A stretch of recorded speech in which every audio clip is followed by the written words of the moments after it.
Pas rezultateve pozitive në shkollat e mesme, koncepti i mësimit përmes punës po bëhet pjesë dhe arsimit të lartë. Ministri i Arsimit Vesna Janevska tha se fokusi do të jetë kryesisht te profesione teknike. Sipas ndryshimeve të reja ligjore, studentët do të kenë mundësi jo vetëm për studime 3 vjeçare, por edhe për specializime të shkurtra dhe mastere profesionale në bashkëpunim me kompanitë. Përveç kësaj parashikon studime të shkurtra për specializim në fusha të caktuara ose më konkretisht në profesione të caktuara.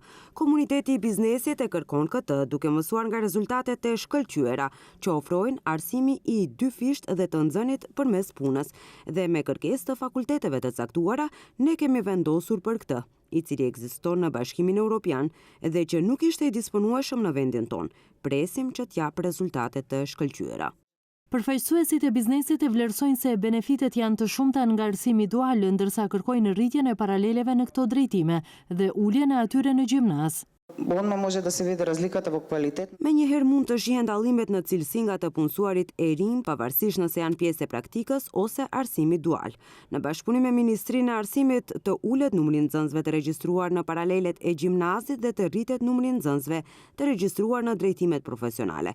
Benefitin e kemi tashmë si kompani, benefite ka edhe shteti. Numri i përgjithshëm i nxënësve në arsimin e mesëm për vitin shkollor 2025-2026 është 65.858, prej të cilëve 43.187 janë në arsimin profesional dhe 21.640 në arsimin e mesëm të përgjithshëm.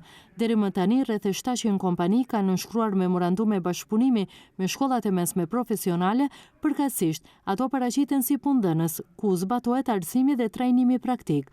Nga gjithsej 76 shkolla ku zbatohet arsimi profesional, në 67 shkolla të mesme janë formuar paralele duale.